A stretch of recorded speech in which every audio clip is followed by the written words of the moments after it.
Je vais te dire que ça me fait une grande joie dans mon cœur quand je me présente ici. Quand je suis dans mon studio et que je sais que tu vas regarder, que tu vas écouter, que Dieu te parlera. Je suis content, je suis fier de toi qui aime les vidéos et qui les commente. Je suis fier de toi, toi qui les partages et toi qui participes à l'œuvre d'évangélisation. Parce que tes commentaires, tes j'aime et tes partages participent effectivement à l'œuvre d'évangélisation. Il y a beaucoup de témoignages, beaucoup de vies qui sont sauvées à travers ce que tu fais. Et justement parce qu'on ne peut pas tout dire sur les réseaux sociaux, mais il y a beaucoup d'effets. Dieu est en train de faire beaucoup de choses. Dieu est en train de sortir les gens des ténèbres pour les amener à la lumière. Dieu est en train de sauver les vies, je te dis, à travers tes clics, à travers tes commentaires. Et je t'encourage de continuer ainsi. Et que l'Éternel te bénisse abondamment pour ce que tu fais. Aujourd'hui, nous allons voir encore la parole de Dieu dans le livre des Nombres. Le chapitre 11, à partir du verset 16 jusqu'au verset 26. Mais pour aller plus vite, nous allons voir le verset 26 qui dit ceci. Il y eut deux hommes, l'un appelé Eldad et l'autre Médard, qui étaient restés dans le camp et sur lequel l'esprit reposa, car ils étaient parmi les inscrits, quoiqu'ils ne fussent point allés à la tente. Et il prophétisait dans le camp. Laisse-moi te dire, Dieu a demandé à Moïse de choisir 70 anciens et de les amener, de les présenter devant le camp. Il va prendre de son esprit qui mettra sur eux. Mais il y avait deux hommes, Eldad et Médard, qui n'étaient pas présents. Eux, ils étaient dans le camp. Ils ne se sont pas présentés devant la tente selon les prescriptions de Dieu.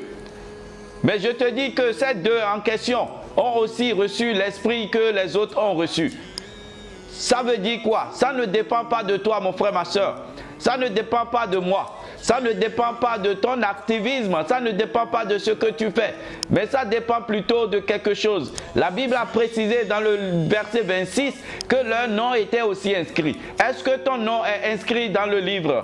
Voilà la question qu'il faut poser. Est-ce que ton nom est inscrit dans le livre de vie? Le Christ nous a dit, ceux qui n'ont pas les noms inscrits dans le livre de vie seront jetés dehors. Dans le livre d'Apocalypse 22, verset 15, on dit dehors les chiens, dehors ceux qui font le mal, dehors les menteurs. Tous ceux-là iront dehors. Est-ce que ton nom est inscrit dans le livre de vie? Il faut que ton nom soit inscrit dans le livre de vie. Et pour que ton nom soit inscrit, il faut vaincre selon le livre d'Apocalypse 3. Il faut vaincre. Et pour vaincre, c'est qu'il faut vaincre à travers tes comportements. Il faut vaincre le péché. Il faut vaincre les choses qui te poussent à faire le mal. Ça ne dépend pas de moi. Ne regarde pas mon passé. Ne regarde pas ce que tu savais de moi et dis que tout ce que je dis, ça n'a pas de sens. Non, mais il s'agit de l'Esprit de Dieu. Il s'agit de ce que Dieu dit. Il s'agit de, est-ce que ton nom est inscrit? Moi, je veux que ton nom soit inscrit. Dieu aussi veut que ton nom soit inscrit. C'est pour ça que cette parole vient directement à toi. Il faut changer de comportement. Répands-toi pour que ton nom soit inscrit. Et je prie pour toi dans le nom de Jésus-Christ de Nazareth, que ton nom, à partir d'aujourd'hui, soit inscrit dans le nom de Jésus.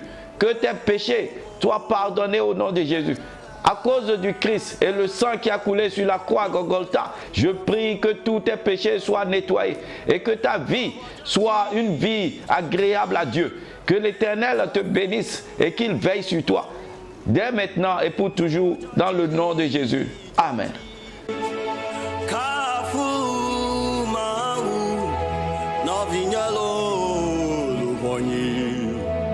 Georgie